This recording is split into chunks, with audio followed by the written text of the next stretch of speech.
नमस्कार साथियों, स्वागत है आपका हमारे YouTube चैनल में। आप छत्तीसगढ़ की किस जगह से हमारे समाचार सुन रहे हैं? कृपया कमेंट बॉक्स में लिखकर हमें जरूर बताएं। रायपुर से प्रस्तुत है छत्तीसगढ़ के प्रादेशिक समाचार। समाचारों के साथ मैं रजनी शुक्ला। पहले मुख्य समाचार। संसद का बजट सत्र कल से शुरू हुआ। आज पेश किया जाएगा आगामी वित्तीय वर्ष के लिए केंद्रीय बजट। निजी प्रसारकों को हर दिन कुल 30 मिनट के लिए लोक सेवा प्रसारण करना होगा। सूचना और प्रसारण मंत्रालय ने जारी किया परामर्श। और रायपुर के सिलतरा इलाके में राखड़ खुदाई करने के दौरान मलबा ढहने से 3 लोगों की मौत, 2 अन्य घायल। अब समाचार विस्तार से। संसद का बजट सत्र कल से शुरू हो गया है। 6 अप्रैल तक चलने वाले इस सत्र के दौरान कुल 27 बैठकें होंगी। वहीं वर्ष 2023-24 का केंद्रीय बजट आज से पेश किया जाएगा। संसद की केंद्रीय कक्ष में दोनों सदनों की संयुक्त बैठक को संबोधित करते हुए राष्ट्रपति द्रौपदी मुर्मू ने कहा कि भारत में स्थिर, निडर और निर्णय लेने वाली सरकार है। उन्होंने कहा कि सर्जिकल स्ट्राइक, आतंकवाद उन्मूलन के लिए ठोस कार्रवाई, नियंत्रण रेखा और वास्तविक नियंत्रण रेखा पर हर तरह के दुस्साहस को कड़ा जवाब, अनुच्छेद 370 और 3 तलाक को हटाना निर्णायक सरकार के उदाहरण हैं। राष्ट्रपति ने कहा कि देश में ऐसी सरकार है जो ईमानदार व्यक्तियों का सम्मान करती है और गरीबों की समस्याओं के समाधान तथा उन्हें स्थायी रूप से सशक्त करने के लिए काम कर रही है। उन्होंने कहा कि ऐसा भारत बनाए जो आत्मनिर्भर हो और अपने मानवीय कर्तव्यों को भी पूरा करने में सक्षम हो। संसद में कल वित्तीय वर्ष 2022-23 का आर्थिक सर्वेक्षण प्रस्तुत किया गया, जिसमें वास्तविक रूप से 6.5% की आधारभूत जीडीपी वृद्धि का अनुमान लगाया गया है।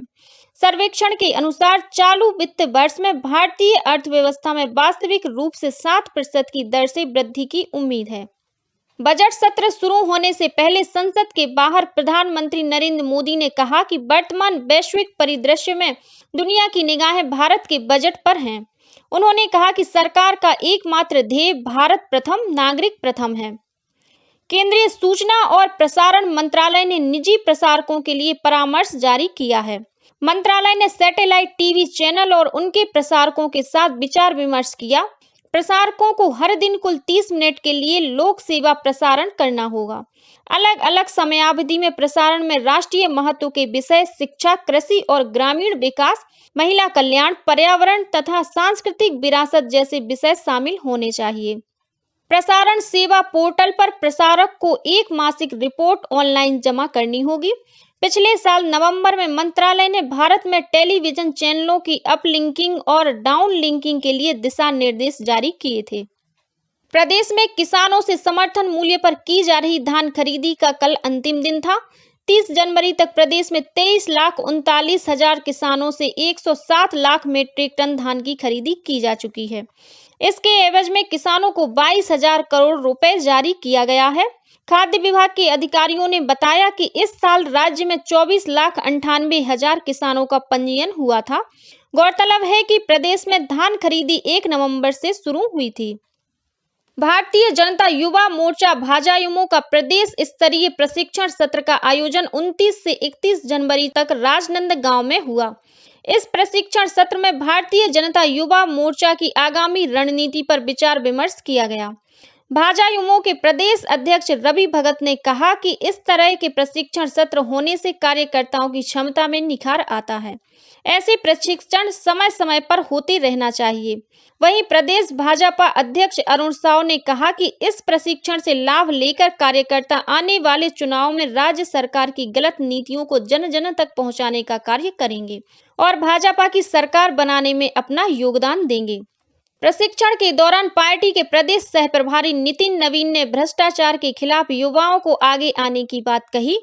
प्रशिक्षण सत्र के दौरान मुख्य रूप से राष्ट्रीय सह संगठन मंत्री शिव प्रकाश, क्षेत्रीय संगठन मंत्री अजय जाम्वाल सहित सांसद, विधायक और पदाधिकारी उपस्थित थे। प्रदेश के रायपुर और बिलासपुर स्थित 5 निजी अस्पतालों में ऑडिट में गड़बड़ियां पाए जाने के बाद स्वास्थ्य विभाग ने इन अस्पतालों के खिलाफ अर्थदंड की कार्रवाई की है।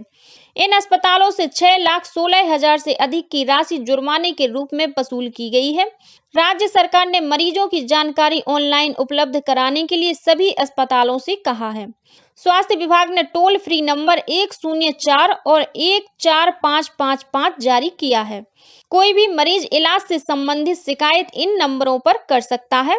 गौरतलब है कि केंद्र सरकार की आयुष्मान भारत योजना और छत्तीसगढ़ सरकार की डॉक्टर खूबचंद बघेल स्वास्थ्य योजना के तहत पंजीकृत निजी अस्पतालों का ऑडिट नियमित रूप से किया जाता है।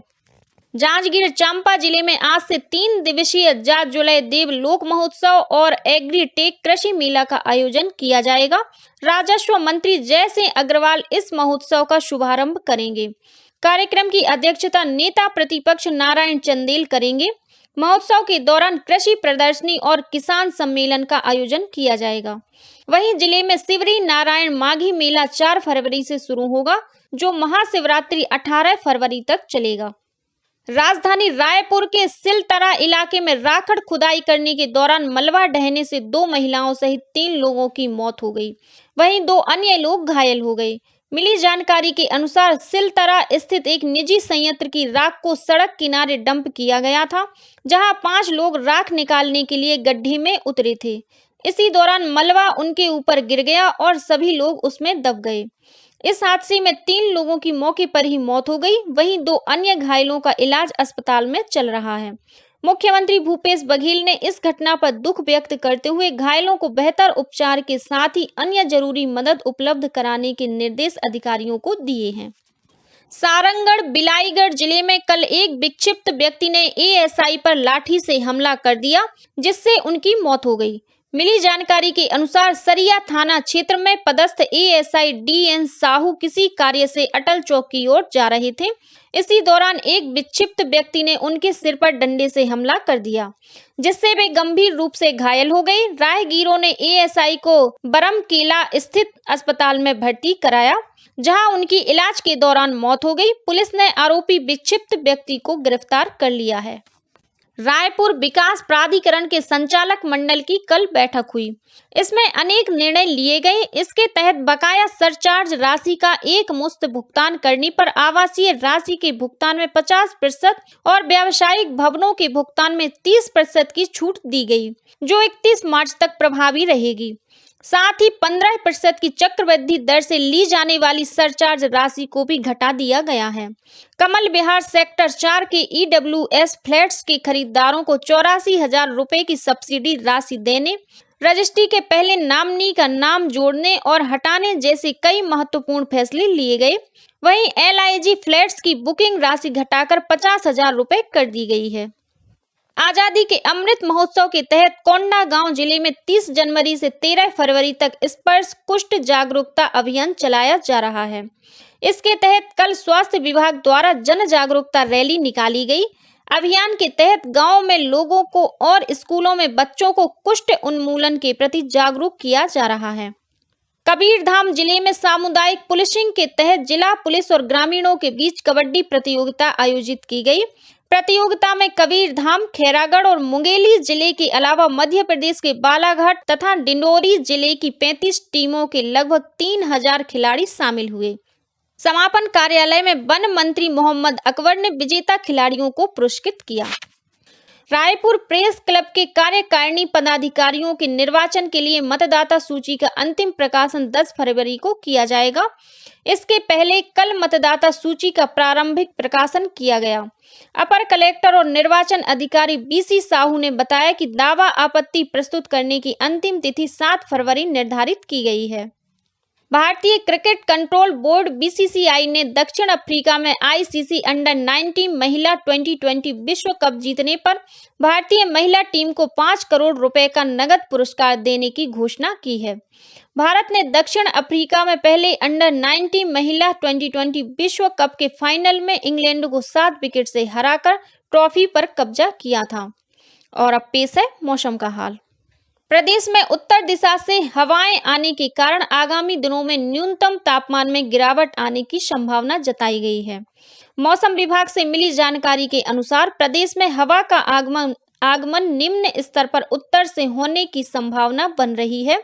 इसके कारण न्यूनतम तापमान में गिरावट का दौर शुरू होने की संभावना है। प्रदेश में आज मौसम शुष्क रहेगा। और अब कुछ अन्य खबरें संक्षेप में। जवाहर नवोदय विद्यालय चयन परीक्षा वर्ष 2023 कक्षा 6वीं में प्रवेश के लिए ऑनलाइन पंजीयन की तिथि में वृद्धि की गई है। ऑनलाइन पंजीयन की अंतिम तिथि 31 जनवरी से बढ़ाकर 8 फरवरी 2023 निर्धारित की गई है। चयन परीक्षा 29 अप्रैल को होगी। विद्यार्थियों की जन्म तिथि 1 मई 2011 से 30 अप्रैल 2013 के बीच होना अनिवार्य है। राष्ट्रपति भवन का अमृत उद्यान आम जनता के लिए खोल दिया गया है। राष्ट्रपति द्रौपदी मुर्मू ने आजादी के 75 साल पूरे होने पर आजादी का अमृत महोत्सव पर राष्ट्रपति भवन के मुगल गार्डन को अमृत उद्यान नाम दिया है। पर्यटन अमृत उद्यान में 12 प्रकार के ट्यूलिप देख सकेंगे। राज्यपाल अनुसुईया उइके आज 1 फरवरी को निजी विश्वविद्यालय विनियामक आयोग के 18वें स्थापना दिवस के अवसर पर रायपुर में आयोजित कार्यक्रम में शामिल होंगी। रायपुर के साइंस कॉलेज मैदान में आयोजित 3 दिवसीय राज्य स्तरीय युवा महोत्सव का कल समापन हो गया। इस महोत्सव में 38 विधाओं में प्रदेश भर के 2300 प्रतिभागियों ने अपनी प्रतिभा का प्रदर्शन किया। भारतीय सेना द्वारा आयोजित अग्निवीर भर्ती में राजनांदगांव जिले के 15 युवाओं का चयन हुआ है। पूर्व सैनिक संगठन ने इन युवाओं को मोहारा मैदान में निःशुल्क प्रशिक्षण दिया था। बलरामपुर जिले के राजपुर वन परिक्षेत्र के अंतर्गत सेवारी गांव में कल भालू के हमले में 2 ग्रामीण गंभीर रूप से घायल हो गए। और रायपुर जिले के ग्राम पंचायत हसदा में आगामी 2 फरवरी को जिला स्तरीय रामायण प्रतियोगिता का आयोजन किया जाएगा। इसी के साथ छत्तीसगढ़ के समाचारों का ये बुलेटिन समाप्त हुआ। नमस्कार।